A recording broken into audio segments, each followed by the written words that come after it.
이 채널 시청자 여러분 안녕하십니까? 하나님 마음 알기의 이혜원 목사입니다. 오늘도 지난주에 이어서 아브라함을 통해서 하나님 말씀하시는 그 하나님의 마음을 오늘 이 시간 함께 알아보도록 하겠습니다.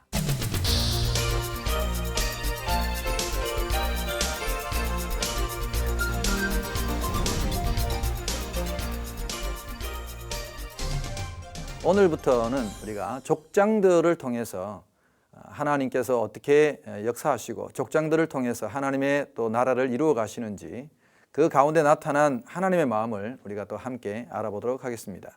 오늘은 아브라함을 초대하시는 하나님의 마음에 대해서 우리가 함께 알아보도록 하겠습니다. 하나님께서 이 바벨탑 사건 이후에 이 아브라함이라는 인물을 선택하시고 그를 가나안 땅으로 부르십니다. 하나님이 한 사람을 부르실 때는 그 부르심에 대한 분명한 목적이 있다고 믿습니다. 우리는 성경에서 아브라함을 하나님께서 불렀다는 이야기를 하는데 왜 아브라함을 선택하셨을까? 그런 부분에 대해서는 사실은 성경이 아무것도 우리에게 설명해 주지 않고 있습니다. 그냥 그에게 너의 본토, 친척, 아비집을 떠나서 내가 너에게 지시할 땅으로 가라 이렇게 명령하신 것으로 나와 있습니다. 우리가 성경에는 나와 있지 않지만 우리가 성경 이외에 또한 참고할 만한 많은 이제 전성들이 있습니다. 그래서 그런 유대인들이 가지고 있는 전생에 의하면 아브라함이 살았던 그 땅에서 아브라함이 이 하나님이라는 신에 대해서는 알지 못했지만 뭔가 이 세상을 창조하시고 이 세상을 지금도 주관하시는 그런 신에 대한 간절한 열망이 있었다고 합니다. 랍비 히야의 그 책이나 희년서라든지 이런 이제 자료들을 보면 아브라함이 그 살던 갈대아 우르란 땅은 굉장히 우상을 많이 섬기던 땅이었습니다. 여러 신들을 섬기는 그런 다신교의 땅이었는데 그곳에서 하나님이 아브라함을 부르셨다는 거죠. 어떻게 아브라함을 부르셨을까? 아브라함의 아버지는 데라라고 합니다. 성경에 그 아브라함 아버지 데라에 대한 이야기가 나오는데 그 데라가 우상 숭배자였다 하는 것은 성경에 기록되어 있습니다. 그래서 그 전하는 이야기에 의하면 데라가 단순히 우상을 숭배한 정도가 아니라 아예 우상을 만들어서 이렇게 팔던 사람이었다고 전해집니다. 그래서 재미있는 이야기가 이제 몇 가지 있는데요. 시청자 여러분께서 그냥 참고로 재미로 이건 좀 들으시면 좋겠습니다. 아브라함의 아버지 데라가 이제 말하자면 나무 목상들을 깎아가지고 크기별로 이렇게 크고 작고 이렇게 많은 것들을 깎아서 이렇게 전시해 놓고 이제 말하자면 가게에서 물건을 파는데 하루는 이제 데라가 가게를 비운 거예요. 가게를 비우고 아브라함에게 아브라함아 오늘 너 가게를 좀 봐라. 그렇게 가게를 맡겼는데 아브라함이 가게를 보는데 한 번은 어떤 아주머니가 그 가게에 이제 재물을 들고 찾아온 거예요. 아마도 그 아주머니는 그 우상을 사갈 돈이 없었던가 보죠. 그래서 그 데라의 가게에 있는 우상에다가 재물을 바치고 소원을 이제 빈 거예요. 그 가고 난 뒤에 아브라함이 어떻게 했냐 하면은 그 재물을 그 가게에 있는 그 우상들에게 다 그냥 뿌려버리고 그냥 그 우상들도 아버지가 크기별로 이렇게 잘 진열해 놓은 거를 다 그냥 흩어져 버리고 제일 큰 우상의 이 손에다가 막대기 하나를 딱 끼워 놓고는 모른 척하고 가게를 집에 들어가 있었어요. 아버지 데라가 오니까 가게가 다 엉망이 됐잖아요. 그래서 아브라함아 이거 어떻게 된 거야? 가게가 왜 이 모양이 됐어? 그러니까 아브라함이 천연덕스럽게 나와서 가게가 왜 이렇게 됐지? 아까 아버지 어떤 아주머니가 와서 재물을 바쳤는데 아마 이것들이 서로 재물을 차지하려고 먹으려고 싸우다가 이렇게 된 것 같아요. 이런 이야기를 했어요. 그러니까 데라가 화를 벌컥 내면서 야 이놈아 어떻게 우상이 움직이고 어떻게 우상들이 싸운단 말이냐. 그러니까 아브라함이 아버지 데라에게 그렇죠 아버지 저렇게 움직이지도 못하고 아무것도 하지 못하는 저런 우상을 왜 만들고 왜 사람들로 섬기게 하세요? 라고 아버지 데라에게 이야기했다는 거예요. 또 한 번은 또 아버지가 가게를 하러 맡기고 갔는데 아주 나이가 지긋하게 드신 할아버지 한 분이 오셨어요. 한 분이 오셔가지고 그 할아버지도 아마 살 돈이 없었던가 봐요. 그래서 그 우상 앞에다가 또 재물을 놓고 열심히 또 자기의 소원을 빌고 그래서 아브라함이 옆에서 지키고 있다가 끝나고 난 뒤에 그 할아버지한테 물었다는 거예요. 할아버지, 도대체 할아버지 연세가 얼마입니까? 그러니까 그 할아버지가 나이가 꽤 많았던가. 내 나이가 많다. 그러니까 아브라함이 하는 얘기가, 아니 그 우상은 어제 우리 아버지가 깎아 만든 겁니다. 아직 1살도 안 된 겁니다. 근데 할아버지가 여기 와서 비는 그건 너무하지 않습니까? 이제 이렇게 아브라함이 살았다는 거예요. 그래서 아브라함의 마음 속에는 이런 나무로 깎아 만들고 사람이 만든 이런 우상이 아니라 정말 이 우주를 창조하시고 이 천지를 창조하신 참된 신이 있을 것이다. 그 신을 나는 만나고 싶다. 그런 어떤 마음이 아브라함에게 있었다고 해요. 그래서 그런지 어쨌든 하나님이 그 아브라함을 찾아가셔서 아브라함을 가나안 땅으로 초대하십니다. 저는 성경에 아브라함을 부르셨다는 말보다도 아브라함이 하나님께 초대받았다 하는 이 말이 훨씬 더 정말 정감이 있어요. 하나님이 우리를 초대하시죠. 지금도 하나님이 우리를 천국으로 초대하시듯이 아브라함을 그렇게 가나안 땅으로 초대하시는 그 하나님의 마음. 하나님은 그러면 왜 아브라함을 이 가나안 땅으로 부르셨을까요? 자기의 본토, 친척, 아비집을 떠나서 이렇게 부르셨을 때는, 초대하셨을 때는 뭔가 목적이 있지 않겠습니까? 우리가 그 하나님의 마음을 한번 찾아보겠습니다. 첫 번째, 아브라함을 부르신 것을 이 창세기의 본문을 우리가 통해서 보면 아브라함뿐만 아니라, 물론 아브라함, 초대한 아브라함에게도 복을 주시고, 아브라함뿐만 아니라 아브라함을 통하여 이 땅의 모든 족속에게 복을 주시기 위해서 불렀다. 성경은 그렇게 이야기합니다. 본문을 보시면 창세기 12장 2절에서 3절 말씀에 보면, 내가 너로 큰 민족을 이루고 내게 복을 주어 내 이름을 창대하게 하리니 너는 복이 될지라.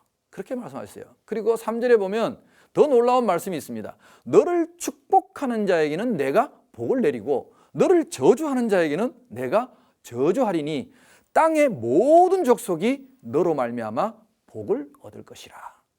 이것은 단순히 아브라함 한 사람에게만 복을 주시겠다는 게 아니라 아브라함을 통하여서 그 복이 온 세계에 흘러가게 하겠다 하는 것이 하나님의 마음이셨어요. 그를 통해서 하나님의 복을 온 땅에 주고 싶었던 것이 하나님의 마음이고, 그래서 그 도구로 아브라함을 선택하시고 불렀다 하는 것입니다.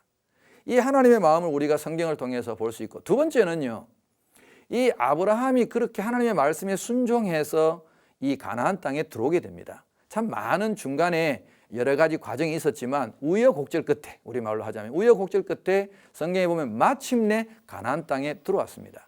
근데 놀랍게도 아브라함은 그런 하나님의 마음을 정말 좀 이해하고 느꼈던 것 같아요. 그래서 그가 하나님 앞에 나와서 제일 먼저 한 행동이, 가나안 땅에 와서 초대받아서 한 행동이 그에게 제단을 쌓고, 하나님 앞에 제단을 쌓고 하나님의 이름을 불렀습니다. 하나님의 이름을 불렀다는 그 행위가 굉장히 중요한 것이죠. 그래서 오늘 창세기 12장 7절에서 8절의 말씀을 보면, 여호와께서 아브라함에게 나타나 이르시되 내가 이 땅을 내 자손에게 주리라 하신지라. 자기에게 나타나신 여호와께 그가 그곳에서 제단을 쌓고, 그리고 거기서 베델 동쪽 산으로 옮겨서 장막을 지나 서쪽은 베델이요 동쪽은 아이라. 그가 그곳에서 여호와께 제단을 쌓고 여호와의 이름을 부르더니, 그렇게 나와 있습니다. 하나님의 이름을 불렀다는 것이죠. 하나님의 이름을 불렀다는 것은 요즘 말로 하면 예배를 드렸다는 것입니다.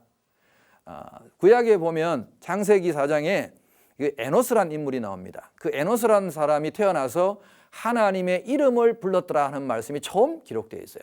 근데 이게 하나님의 이름을 쭉 부르던 것이, 제가 지난번에 방송 때 말씀드린 것처럼 사람들이 점점 타락해져 가고, 나중에 노아 홍수 이후에도 계속해서 사람들이 타락해서 바벨탑 사건 이후로는 아브라함이 나타나기 전까지 하나님의 이름을 부르는 자들이 없었어요. 말하자면 영적 계보가 끊어진 거예요. 하나님을 경외하고 하나님께 예배드리는 삶의 영적 계보가 끊어졌다가 이 가나안 땅에 들어온 아브라함을 통해서 다시금 하나님의 영적 계보가 이어지는 것이죠. 하나님은 그걸 원하셨죠. 아브라함을 통해서 하나님의 이름이 불리기를 원하셨고, 그래서 하나님의 이름을 부르고 하나님을 경외하는 자에게 하나님께서 복을 주시고, 그 아브라함을 통해서 열방을 향해서, 온 족속을 향해서 그 복이 흘러 넘치기를 원했던 것입니다. 여러분, 우리가 하나님께서 아브라함에게 너는 복이 될지라 했는데, 이건 정말 위대한 말씀입니다. 하나님이 아브라함을 복의 통로로 사용하시는 것은 이제 이런 표현입니다. 우리가 하나님께 이렇게 복을 받으면 내가 무슨 자루에 있는 것처럼 내가 복을 받아서 자루에 채우고 나만 배가 가득 부르고 복으로 넘쳐나는 그런 삶이 아니라 이 하나님께 받은 복을 나만 누릴 뿐 아니라 다른 사람들에게도 전해주는 연결 통로로서의 역할을 하는 것이죠. 뭐 어떤 목사님이 그런 표현을 하셨는데 참 그 표현이 저는 마음에 들었습니다. 자동차가 우리가 이렇게 배터리가 다 나가서 시동이 안 걸릴 때 왜 다른 자동차가 와가지고 우리가 이 배터리를 연결합니다. 그걸 점프선이라고 이야기하는데 마치 우리가 너는 복의 통로가 될 것이다 하는 그 말씀은 우리가 하나님께 받은 복을 다른 사람에게 마치 점프선을 통해서 전해주듯이 그렇게 전해주는, 그래서 하나님은 우리가 항상 복자루가 되기를 원하지 아니하시고 복의 통로, 점프선과 같은 그런 역할을 하기를 원하십니다. 아브라함을 부르신 하나님의 마음 속에는 그런 또 소원이 계셨다고 볼 수 있습니다. 그걸 아브라함이 얼마나 잘 순종하고 아브라함을 통해서 하나님의 복이 흘러갈 것인가, 그런 기대가 하나님의 마음 가운데 있었다고 봅니다. 세 번째는 아브라함을 믿음의 사람으로 세우기 위해서 부르셨다는 것이죠.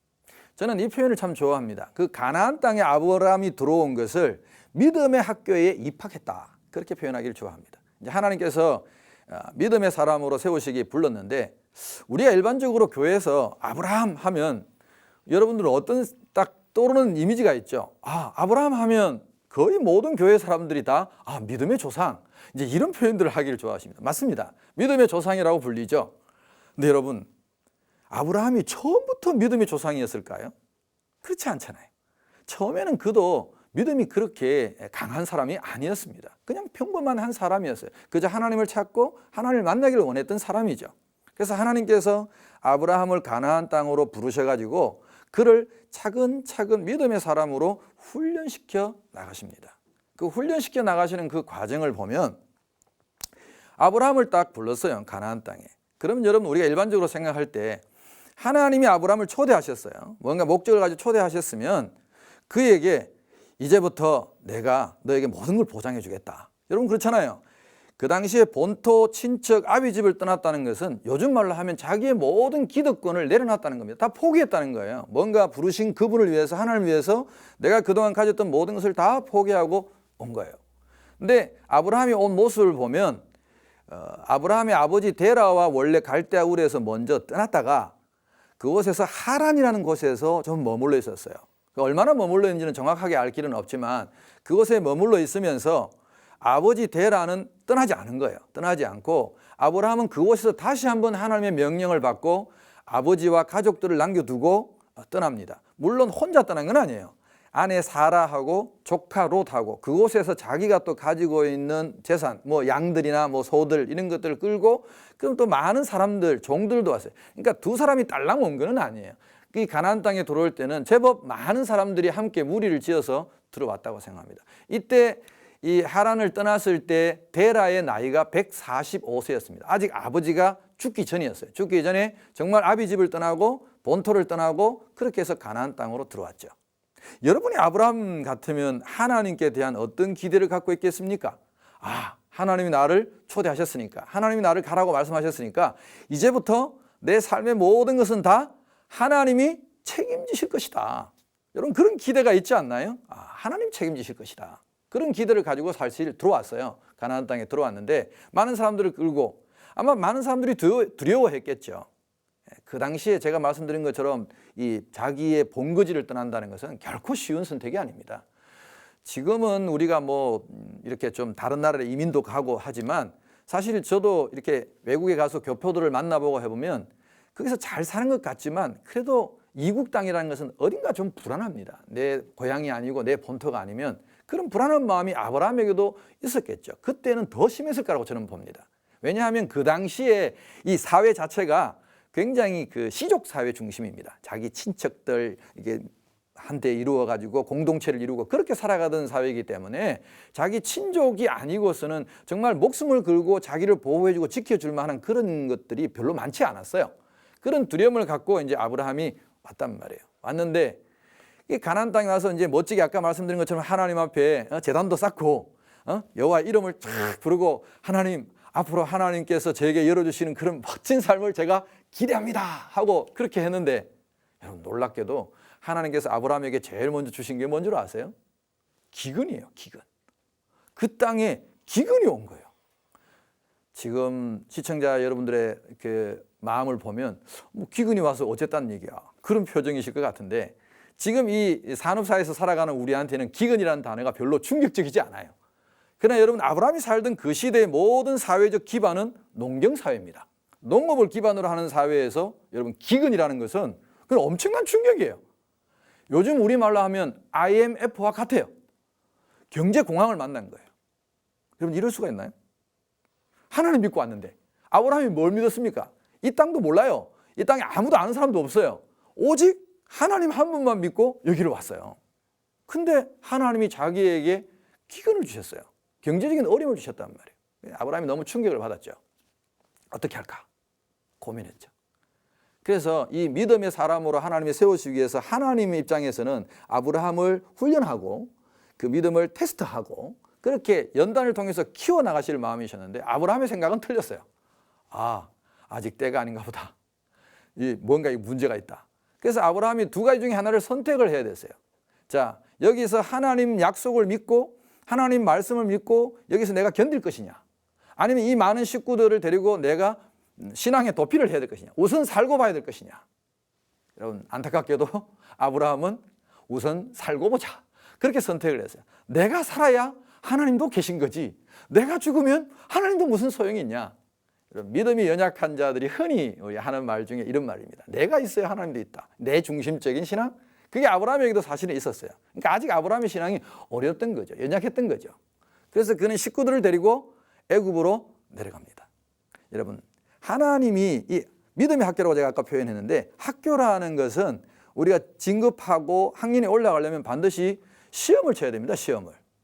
그 시험을 치는데 출제를 할 때는 여러분 반드시 출제자의 의도가 있습니다. 의도가. 답이 있죠. 쉽게 말해서 문제가 있으면 답이 있는 거예요.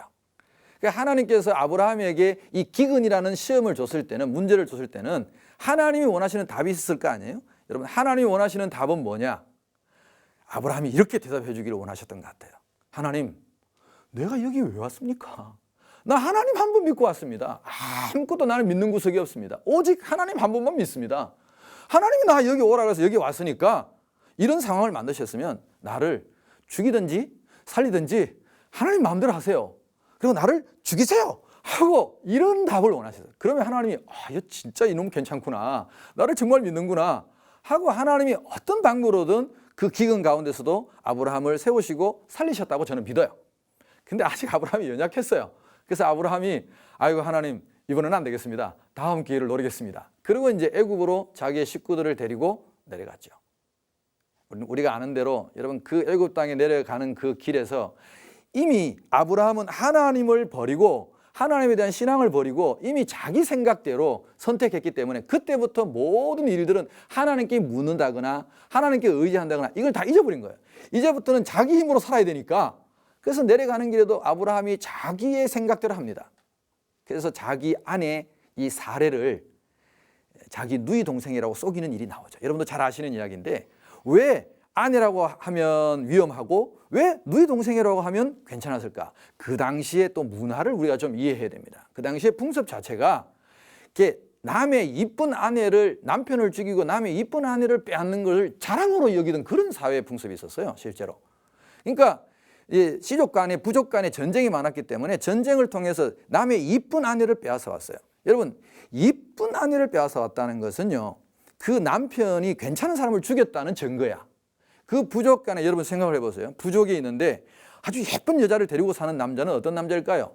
1번 찌질한 남자, 2번 그 부족에서 제일 잘 나가고 뭐 부족장 내지는 장군. 여러분 몇 번이죠? 2번이죠. 제가 항상 그래요, 2번. 그래서 그 잘난 남자를 죽이고 데려온 그 여자를 전리품으로서는 가장 자랑스러워하던 그 시대의 풍습이 있었어요. 근데 누이 동생은 안 돼요. 누이 동생은 왜 안 되냐 하면, 누이 동생은 오빠를 죽이고 아버지를 죽인 그 남자를 원수처럼 여긴단 말이에요. 물론 남편도 그렇지만 시대가 그렇기 때문에 부인들은 금방 포기를 하는데 이 누이 동생들은 포기를 안 해. 그래서 여러분 잠자리에 누이 동생이 언제 자기한테 칼을 들들지 모르니까, 그리고 누이 동생을 그렇게 한 것은 비겁한 사람으로 여겨지던 사회였어요. 그럼 누이 동생이 예쁠 때는 어떻게 해야 되느냐? 돈을 줘야 돼요. 소위 성경이 말하는 지참금이라는 걸 줘야 돼. 예쁠수록 지참금이 올라가요. 아브라함의 계획에서는 그렇게 생각한 거죠. 내가 누이 동생으로 하면 내 목숨도 살고, 그리고 사람들이, 남자들이 와서 내 아내를 노릴 때는 값을 세게 부르는 거죠. 우리말로 하면 한 100억쯤 불러버려. 그러면 남자들이 전부 다 하고 이게 넘어질 테니까, 이게 자기의 장꾀였죠. 그렇게 될 줄 알고 아내하고도 약속을 하죠. 당신이 나하고 내려갈 때는 반드시 아내라고 하면 절대 안 돼. 그리고 실제로 완전 거짓말은 아니에요. 아브라함하고 사레의 사이는 실제로 이복 누이 관계라고 해요. 그러니까 원래 우리 그리스도인들이 완전 거짓말은 잘 안 해요. 반 거짓말을 하지. 그러니까 이제 누이라고 하라고 이제 속인 거예요. 그래서 약속하고 내려갑니다. 내려가면서 계속해서 이제 남자들이 사레가 너무 예뻤다고 그래요. 그 어떤 분들은 그런 이야기를 해요. 아니 목사님, 그 아브라함이 75세였고 그럼 사레가 65세인데 65세 여자가 이쁘면 얼마나 이뻤겠습니까? 할머니 아니에요? 그렇게 묻는 분들이 계신데, 이것도 좀 우리가 그 당시의 상황을 좀 볼 필요가 있어요. 사레는 일단 그때 결혼은 했지만 아기를 놓지 않았어요. 아이를 놓지 않았기 때문에 아마 제가 생각할 때는 아직 몸매가 좀 이렇게 S라인으로 좀 유지가 됐지 않았을까 하는 생각. 그리고 이 사라의 그 나이가 65세지만 그 당시에 여러분 아브라함이 175세까지 살았어요. 그 당시 사람들의 수명을 생각하면 지금으로 말하자면 한 20대 후반 혹은 30대 초반에 이제 그런 여성 정도의 피부와 탄력을 갖고 있었다고 볼 수 있죠. 그러니까 좌우당간에 성경이 예뻤다면 무조건 예쁜 겁니다. 그래서 그 아브라함이 아내를 데리고 가나안 땅을 떠나서 이 애굽 땅에 가는 그 모습을 보는 이제 하나님의 마음. 자, 오늘 우리가 이 하나님의 마음을 제가 그랬습니다. 하나님께서 아브라함을 부르실 때는 하나님께서 아브라함을 통해서 복을 주시기 위해서, 아브라함뿐만 아니라 온 세계를 향한 온 민족에게 복을 주시기 위한 복의 통로로, 여러분 복이 될지라 네가, 그렇게 말씀하셨고, 또 그를 통해서 하나님을 향한 하나님의 이름을 부르고 하나님께 예배드리는 그 제사의 삶이 회복되기를 원하시는 마음이 하나님께 있었어요. 그리고 하나님께서 이렇게 가나안 땅에 처음 들어온 아브라함에게 시련을 주시고 기근이라는 이런 큰 시련을 주신 것도 그를 믿음의 사람으로, 정말 우리가 지금 말하는 믿음의 조상이 되기 위한 그런 사람으로 키우기 위해서 처음부터 하나님께서 연단하시고 단련하시는데, 오늘 본문에 보시다시피 아브라함은 하나님의 기대에 미치지 못하고 아내를 누이라고 속이고 자기의 방법대로 하나님을 떠나서 애국으로 내려가고 있는 그 모습, 그 아브라함을 바라보는 하나님의 마음, 그 하나님의 마음은 또 어떻게 우리가 연결이 될지, 이제 우리가 또 다음 주에 그 하나님 마음 보기를 통해서 아브라함의 마지막 뒷이야기를 우리가 좀 더 해보도록 하겠습니다. 그래서 오늘은 결론을 맺자면, 하나님께서 우리를 부르시고 아브라함을 부르시고 우리를 부르시는 목적은 저는 아브라함과 다 동일하다고 봅니다. 하나님께서 우리를 부르셨을 때는 우리에게 복을 주시기 위해서입니다.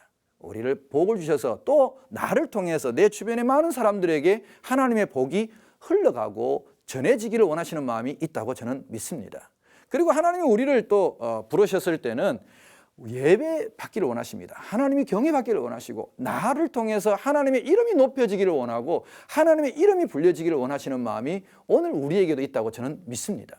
아브라함을 부르신 하나님이 동일하게 우리를 부르셔서 우리를 믿음의 사람으로 세우기를 원하십니다. 많은 분들이 그래요. 아브라함 믿음의 조상? 나랑은 좀 거리감이 있는 것 같아. 여러분 그렇지 않습니다.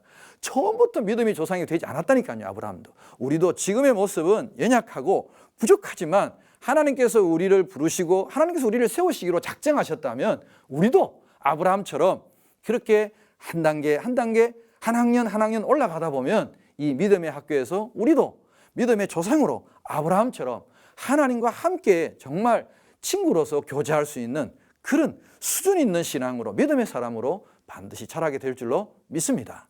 자, 우리 다음 주에 이어지는 아브라함의 그 이야기를 여러분 기대하시고 그 안타까운 눈으로 바라보시는 하나님의 마음이 또 어떻게 우리가 연결되는지 다음 시간에 우리가 또 함께 만나도록 하겠습니다. 감사합니다.